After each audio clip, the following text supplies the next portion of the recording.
Alright, so I went ahead and moved on to the next process in this bow, which for me was removing the bark, and I wanted to point something out about hickory bark. It's very fibrous, and if you can get inside of it and you can get this stuff out of here, hickory, I've learned, is actually a very good source for primitive cordage. And if you start peeling it out, you can twist this into a cordage. I'm not very good at this technique, but by just twisting it like that, you get a very good string. And if you can get another one going,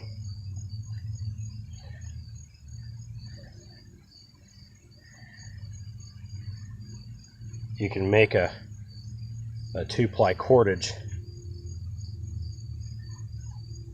by twisting them around.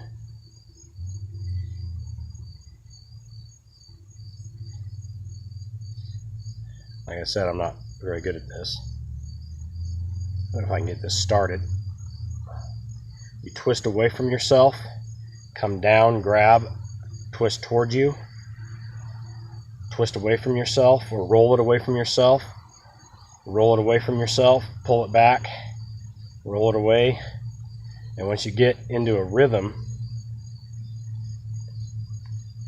you can get a lot faster at it. But you can get a pretty tight string on that. I'd need a lot of it to, I don't know if you can make a bowstring out of it, but you can definitely make something. But another thing I wanted to point out about this bow is, after I started shaping it, if you look down this, it actually goes like that. So what I would have to do with this bow is let it dry before I do anything else to it, and steam bend it in the middle and straighten it back out. It's not a very hard process, but I don't have a lot of experience doing it, so I'll probably have to do a video on that. But just something I wanted to point out, I'm pulling this off, and that's really hard stuff just as it is. So you can gather this, and just by twisting it together like that as you go, just peel this right off of here. You can put them together, twist it, roll it, twist it, whoops, went the wrong way, twist it, and then to continue that string that I just started, all I have to do is twist a new piece into it.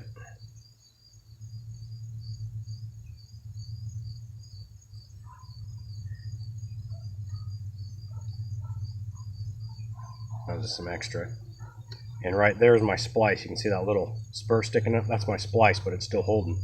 So hickory is a good resource, not just for bows and handles, but you can make cordage out of it too, to lash stuff together. This bow is gonna be pretty stout, I think, but I am worried about that crook in it. Now, if you look at the other half of it, it's actually still straight. It wasn't until I started shaping this and thinned it out that it had a little bit of that bend, and it actually kicked out that way as I was carving it. I started noticing it, and sometimes this wood will do that to you. I've actually had a piece that when you started to split it, the pieces, it was still, the machete was still straight, but those pieces actually pulled and twisted this way, and I've also had them pull and twist like a corkscrew, like this. And that tension was actually just built into the wood the way it grew.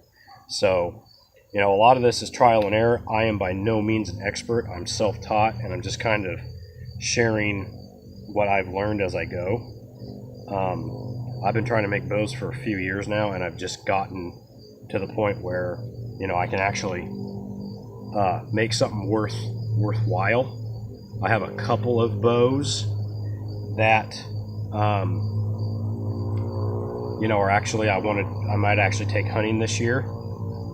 And I did swap in a new tool, just a more clipper, kind of helped me break this free. But I was actually peeling this bark off, and it's so fibrous and stuff that it just peeled and broke off. So just have to take your time with it.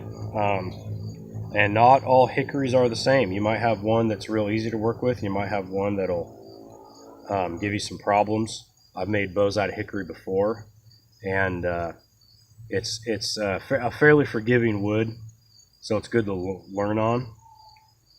Maple is a really good bow wood too, because usually when I find it in large abundance. But anyways, I just thought I'd go ahead and film that little bit, because that is an issue, but it's not an impossible one to deal with.